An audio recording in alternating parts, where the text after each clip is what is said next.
अरे हम आज 31 तारीख है, 31 में आज लास्ट दिन है। और यहाँ श्लोक भी लास्ट।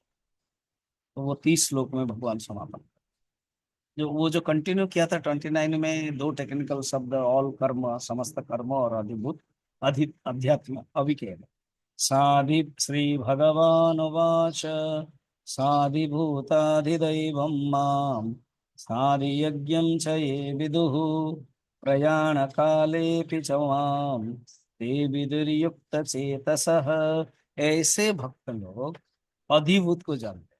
तो अभी एक टेक्निकल शब्द आ गया, अधिभूत। अधिदैव को जानते हैं, और अधियज्ञ के साथ मुझको जानते हैं। तीन टेक्निकल शब्द, पहले दो था। इसी से क्वेश्चन आ जाएगा अर्चन। तो अधिभूत, अधिदैव, अधियज्ञ तुम लोग जानते हैं। मुझ में जो युक्त चित्त रहने के कारण मरण काल में भी मुझे जान और मुझे प्राप्त। इसको भी लेकर के अर्जुन का प्रश्न आएगा। तो भगवान ने कहा अधिभूत, अधिदैव, अधिसंज्ञा है। ये टेक्निकल शब्द है। जब खुद अर्जुन का प्रश्न आएगा हम लोग देखेंगे। तो भगवान ये कहते हैं इस प्रकार के वो अधिभूत क्या है, अध्यात्म क्या है, अधिदैव क्या है, वो जो जानता है अर्जुन, वो युक्त चेतन, उसका जो मन है चित्त हो जाता है, चित्त समाहित हो जाता है। और प्रयाण काले, अर्थात मृत्यु के समय में, ज्यादातर मृत्यु के समय में बहुत दुख होता है। वर्णन है जैसे बिच्छू काटता तो कैसे काटता। तो 100 बिच्छू एक साथ काटेगा तो जिस प्रकार टंक मारेगा तो दुख होता है, कष्ट होता है, ऐसे ही कष्ट होता है। उसी समय भी उसका मन भगवान, देह इंद्रिय प्राण मन बुद्धि अब सब व्याकुल हो जाता है उससे। विपरीत भाव शून्य हो जाता है। समझ में नहीं आता। केवल उसको, अजामिल को देखो, वो केवल मृत्यु दूत को देख के डर गया। 80 80 साल हो गया था उसको, वो डर गया।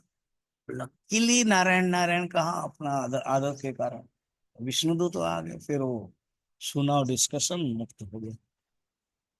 तो इस प्रकार के मनुष्य, साधारण मनुष्य दुखी होता है। मगर जो अध्यात्म को जानता है, समस्त कर्म को जानता है, दो हो गया।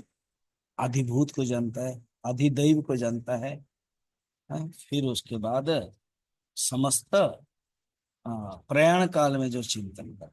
तो अधिभूत, अधिदैव, अधियज्ञ को जानता है। और एक शब्द अधियज्ञ, वहां दो था, यहाँ तीन है, पांच, और ये एक 6 प्रश्न होता है। प्रयाण काल में उसको आपको कैसे जानते हैं, ये मैं जानना चाहता हूँ। बस इसी के साथ ये गीता समापन हुआ।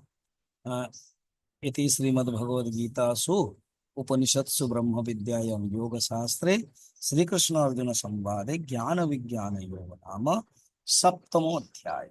तो ये सप्तम अध्याय समापन हो गया। सप्तम अध्याय के जो श्लोक हैं, 30 श्लोक तक भगवान ज्ञान विज्ञान योग। इसमें ज्ञान क्या है पहले भी बताया गया था कि थ्योरी ज्ञान, और विज्ञान क्या है, प्रैक्टिकल। तो भगवान अपने स्वरूप का ज्ञान यहीं से ही जो 6 6 6 किया जाता है, 1 से 6 कर्म षट का, और 7 से 12 भक्ति षट का, और 13 से 18 ज्ञान षट। या तो त्वम पदार्थ शोधन 1 से 6, तत्प्रधान मैंने ईश्वर, तो ईश्वर प्रधान है।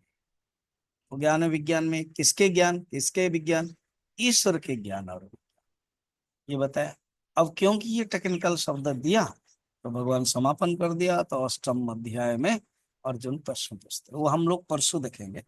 कल कहानी दो, पद्म पुराण के जो सप्तम अध्याय की कहानी है उसको हम लोग विचार करेंगे। उसके बाद हम अ, अष्टम अध्याय, ठीक है। तो ये सप्तम अध्याय 30 श्लोक है। इसमें भगवान ने अपने नेचर, अपने कर्म, अपने माया के साथ संबंध, रिलेशनशिप, रिलेशनलेस, ये सब किस प्रकार के हैं बताया। आगे भी नवम अध्याय में इसका और भी बताएंगे, संबंध सहित संबंध रहित इस जगत के साथ। और स्पेशली यहाँ पर वो माया का जो रोल है वो बताया। और माया का रोल से किस प्रकार के मुक्ति होंगे, ये भी